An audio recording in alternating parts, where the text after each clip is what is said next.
back to Brow Education. I'm your host, Megs, and we got some lovely, fancy new equipment here that I've been dying to test out, so that's what we're doing today.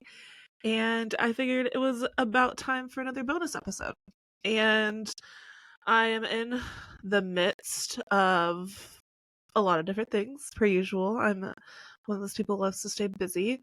But I have, as most of you know or might not know, I am making my moves into the education world. I want to do more brow education and help other professionals grow their dream brow businesses.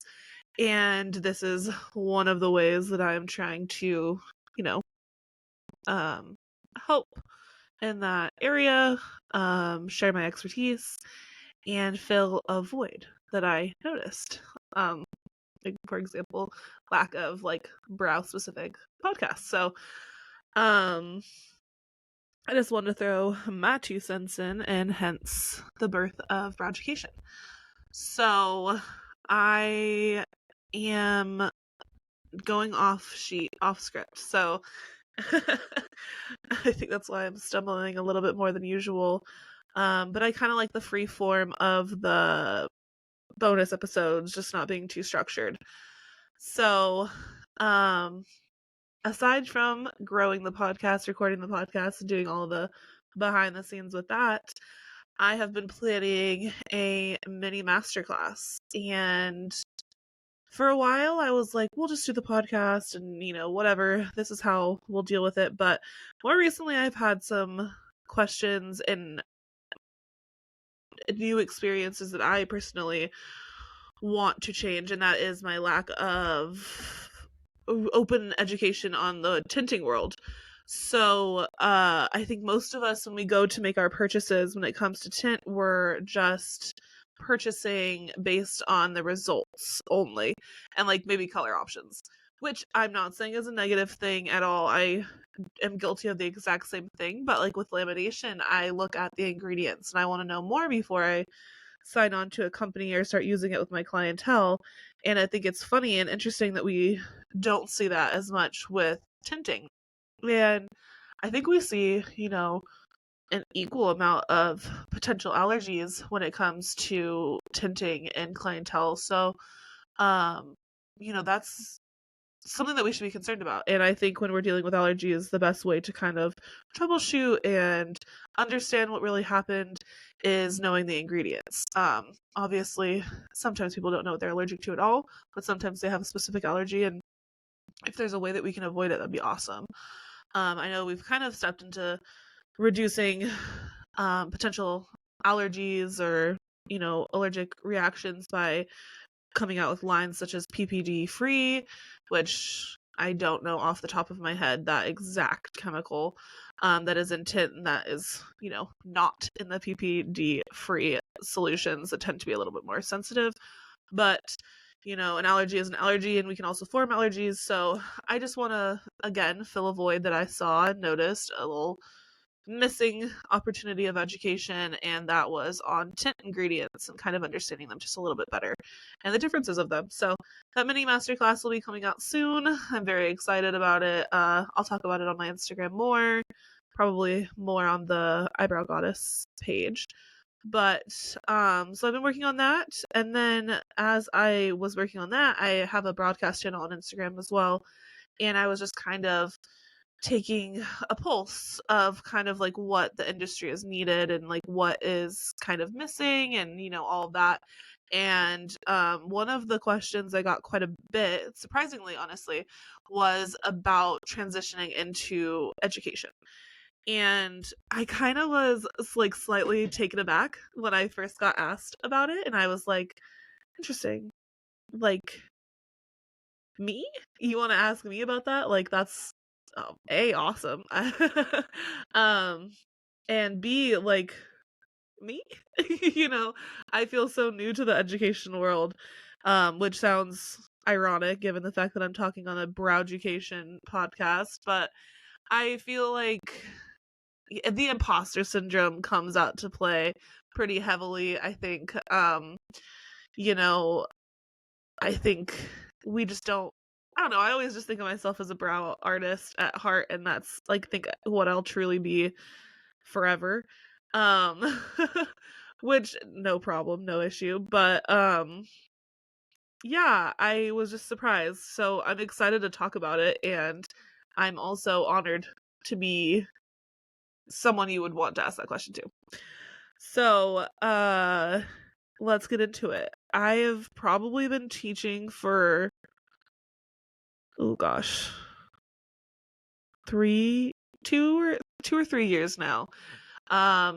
Which feels like such a long time, but it's so new to me still. I feel like I I've worked with a lot of different artists and a lot of different calibers of education, whether it be like brand new, just getting started in the brow world, or more shifting, maybe they are not new to like the world as much as they are about like niching down, or just a lot of different ways that I've gone about the educational path, or not even just me, but like who has come seeking out my help with that path. And I've also helped with like more recently I'm helping another esthetician develop in an e-guide, like, or an ebook for kind of dipping her toes into the educational world. So yeah, I feel like I've done a lot of different things, but like you also hear of other educators who have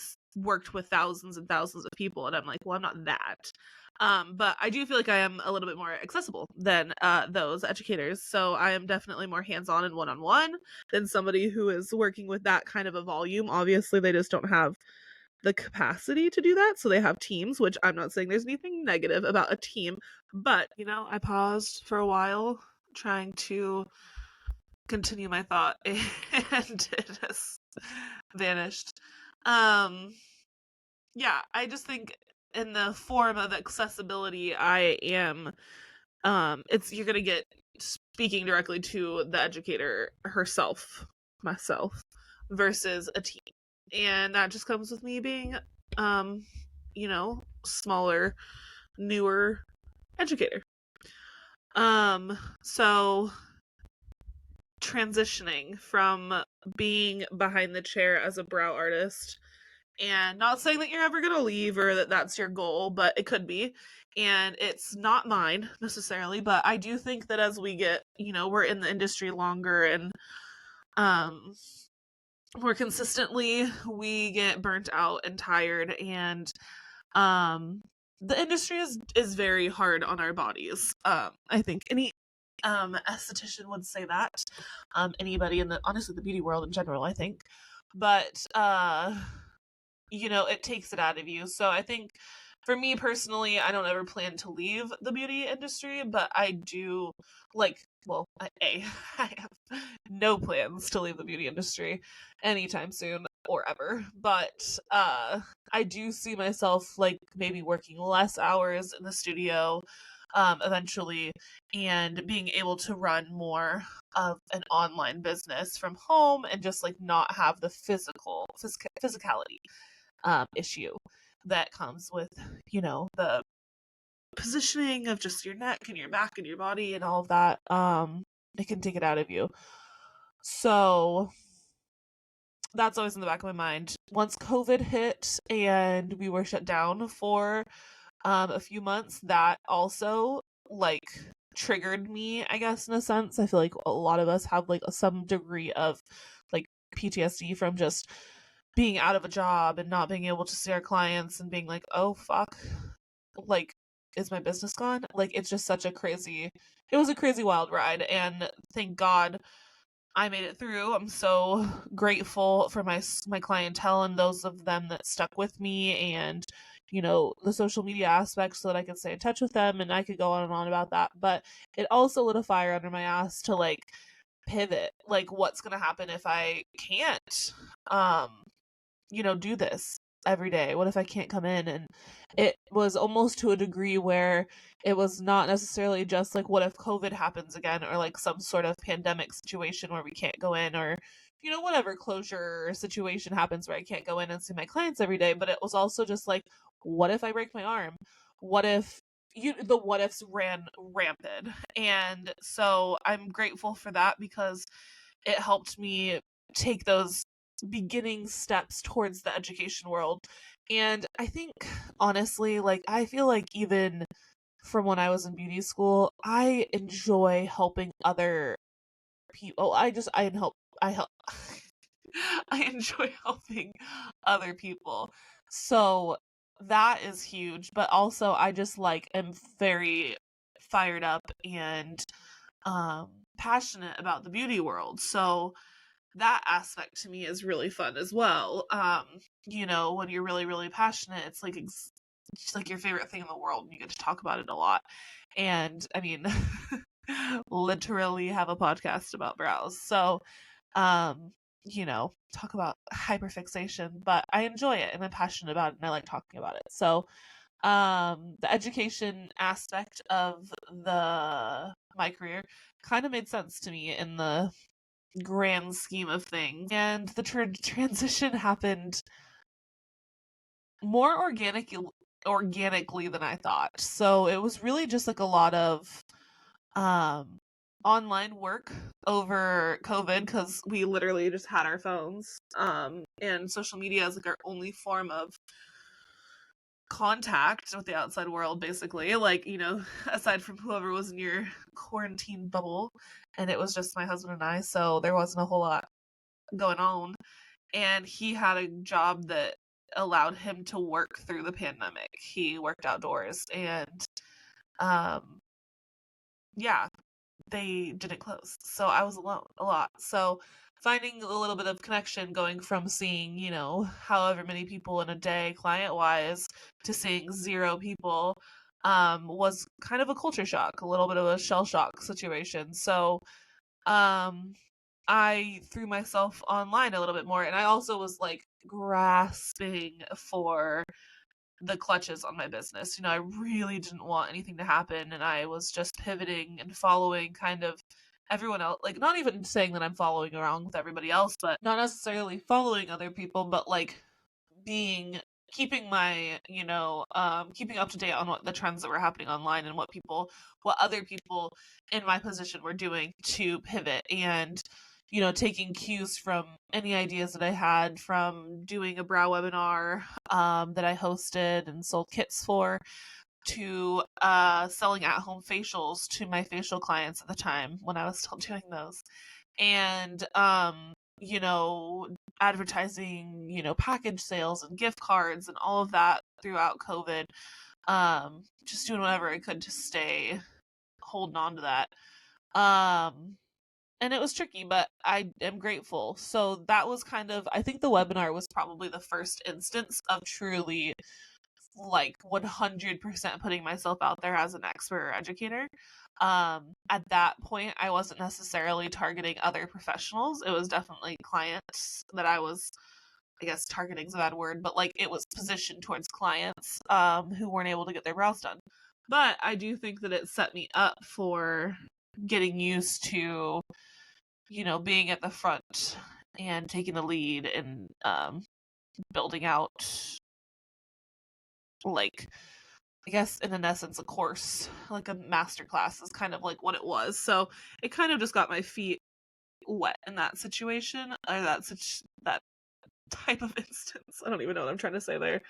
It just like got me used to that environment, and from that, posted about it a lot online, and then that just attracted I think a lot of other beauty professionals were like seeking each other out just for like that community and networking. And I think a lot of us were I know I was doing like Instagram lives and like different things like that just to like build my audience and grow the following, because all we had was time to do so.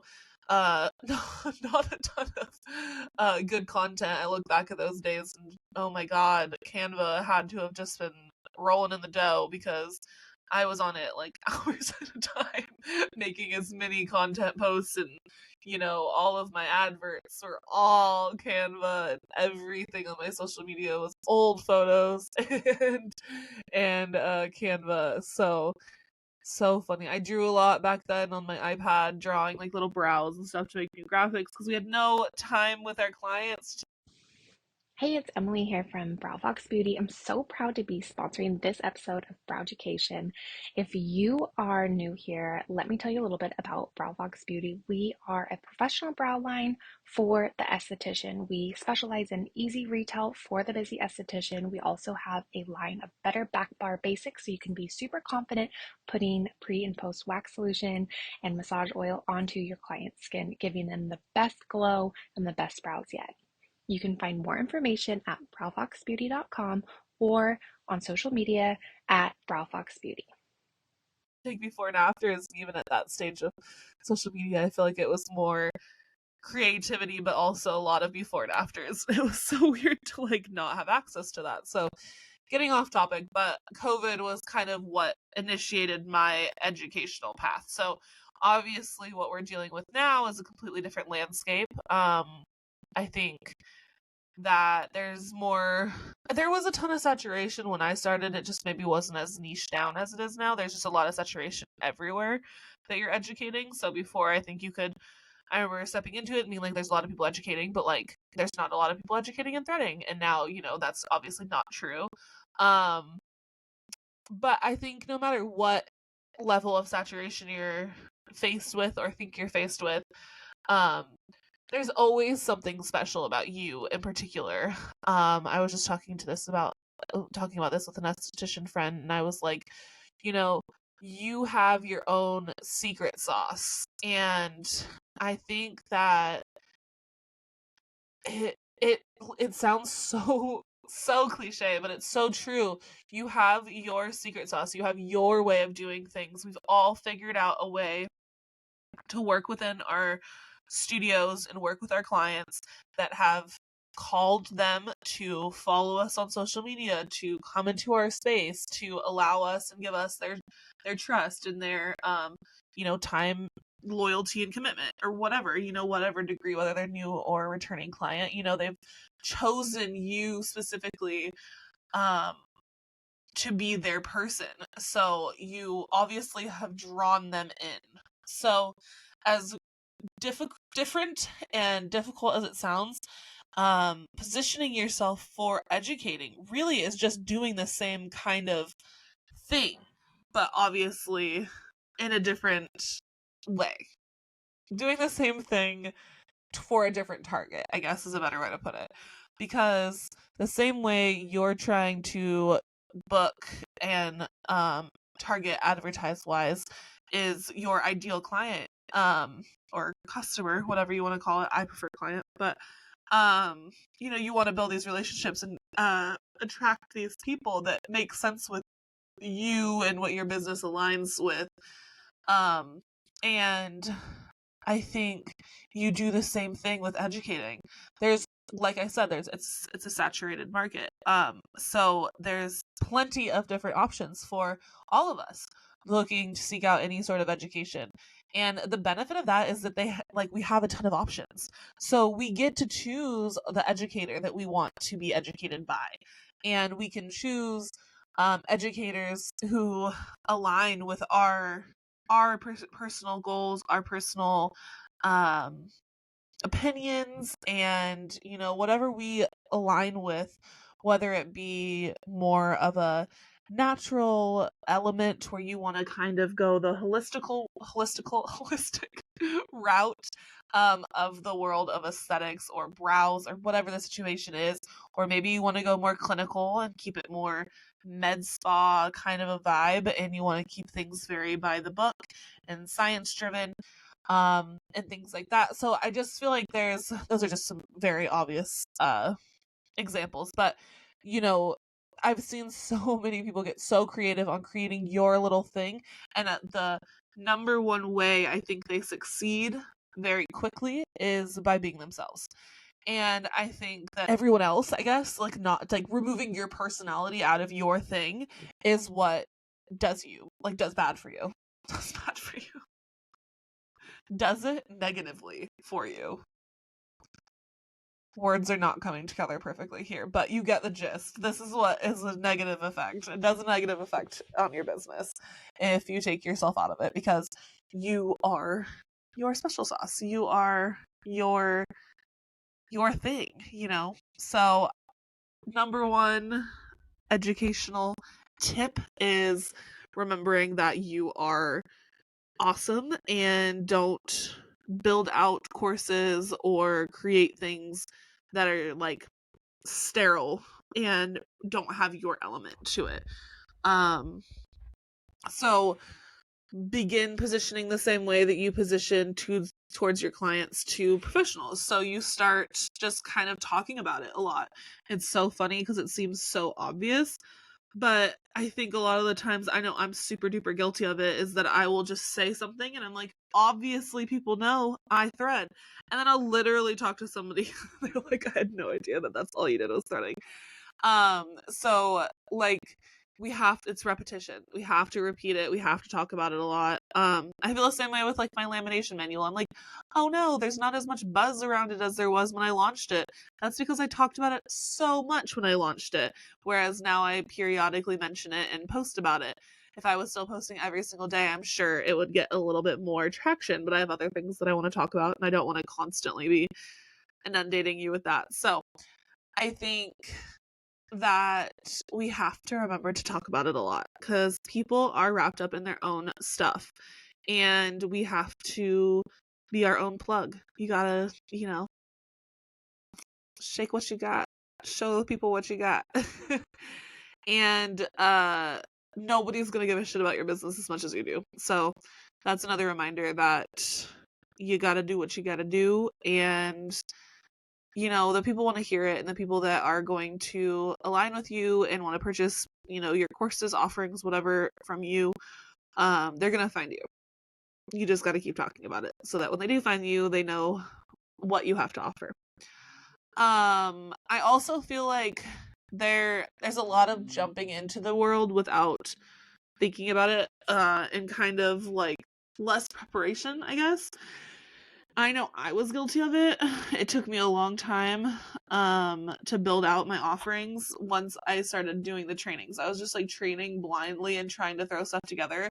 And then as I got more experience in it, I would carve out large chunks of time to like really develop things. I always gave myself really ridiculous time frames, so don't do that. But I think making sure that you have like a really good core, like educational protocol, maybe not like exactly a protocol, but like have a manual that you can kind of roughly follow along in your training, sounds really feels good. Like, I think once you have some sort of an outline or layout, or itinerary, however you think about putting it, because I feel like the other thing with trainings is they can be, again, I want you to personalize it. So like kind of meshing with however you like learning. I think we kind of bring that into our trainings, kind of like ours. Like, I love reading. I'm a big advocate for reading, so it makes sense that I have pretty extensive manuals for my trainings, because I learn well like that, and I love having reminders for when I'm feeling stuck. So that was my goal behind that. But then I also was like,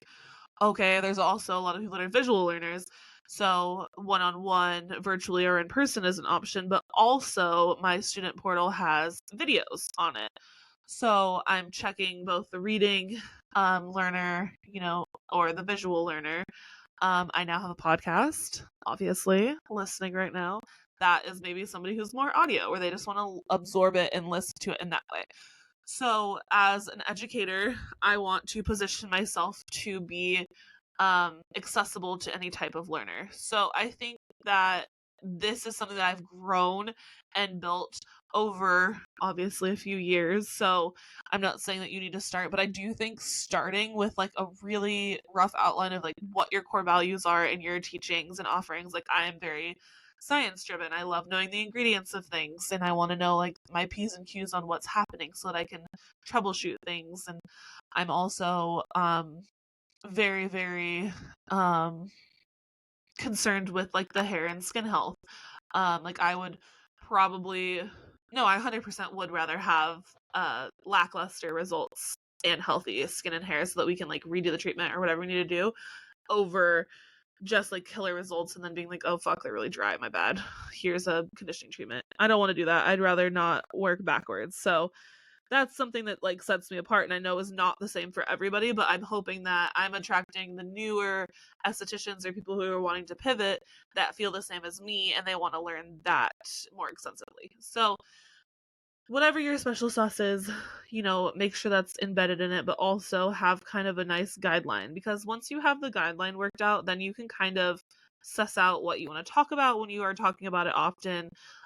You can build out content from it and have like ideas. You can talk about different like pillars of your core values and things like that, and just kind of like what you want to focus on. Like I truly don't want to teach too much too broadly, so I only teach hand-tied threading my method, um lamination and tinting, and I keep the tinting as like an add-on and broad and not even certified because I don't feel like I am somebody who like they want to seek out solely for tinting. I feel like I'm more known for the threading and the lamination. So the tinting's just kind of an add-on if they want to learn my style of tinting, but I don't think that I'm somebody who like you would bend over backwards to learn like hybrid from or something. You know what I mean? So I think that like positioning your offerings to work for you and your client and keep that transparency is all really important. And I think the easiest way to get there is by having some sort of a guideline or outline of what you want to teach, what your values are, what your niche is.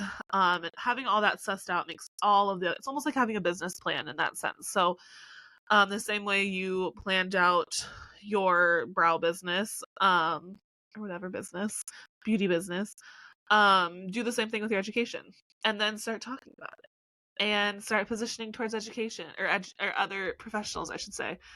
Um, the same way, you would post like a before and after and explaining what a hybrid tint is so that your clients know what to book and whether that's something they want or not. Do the same thing for students, potential students. Why would they want to buy from you? What do you have to offer? Where they can find it? All of the same questions that pop up for clients, kind of similar as to what the students are looking for. And then also just kind of on your social media, making sure that there's no like some sort of notation that you are an educator. Obviously like in your bio or something like that, pinned post, whatever it may be. I'm not a social media expert, so these are just things that other experts have told me. And targeting that audience instead. So talking to them when you're online. So I would say that to begin the transition into the educational world is to start talking about it. Set yourself up for success by having some sort of an outline that explains your core values, what you're wanting to teach, and like starting to build out your programs depending on what direction you want to go. Slowly but surely trying to check a lot of different styles of education as well. And then finally positioning your content towards other professionals instead of to your clients, but still targeting kind of those frequently asked questions since you're newer. So getting into that slow approach and just talking about it a lot. So these are just some tips that I have for transitioning into the educational world. Since I got this question on Instagram, I just wanted to share that little bit with you. I have a few more things and then I will let you go. So I am considering for season 2 not doing Tarot Tuesday, which feels weird even saying it. I'm staring at my tarot cards and I'm feeling guilty, but something I'm throwing out there. So I'm going to put a poll on the Spotify episode, and I'll let me know on Instagram what you guys' your thoughts are. And then as far as events go, there's a few different things happening this year. In April, on the 7th, I will be in San Luis Obispo at the Sweet Spot with Emily. We'll be teaching lamination, learn from 2 instructors, network with other artists, and I will also be touching on my hand-tied threading method. You'll get my manual. Kit is an option, and limited spots. So if you are interested, reach out. It's going to be so much fun, and I can't wait. We will also be at the Face and Body Show in Sacramento in September, I believe. I don't know the exact dates off the top of my head, but super looking forward to that. It's always such a fun networking event. I love talking to other professionals and seeing the new buzz and things like that. I'm sure we'll be doing lots of demos with lamination and threading there as well. And of course, Emily will have her wonderful line, Brow Fox Beauty. Yeah. So if anything else changes, I will definitely update online. You can find literally everything on the website at www.theeyebrowgoddess.com. You can find us on social media at Browducation and at the.eyebrow.goddess. TikTok, same as the Eyebrow Goddess handle, and all of this is going to be in the show notes. And thank you for being here. I hope you enjoyed this bonus episode, and also let me know your thoughts on Tarot Tuesday. I will see you next week. I hope you have a wonderful rest of your day. Thanks for listening, Browducation baddies.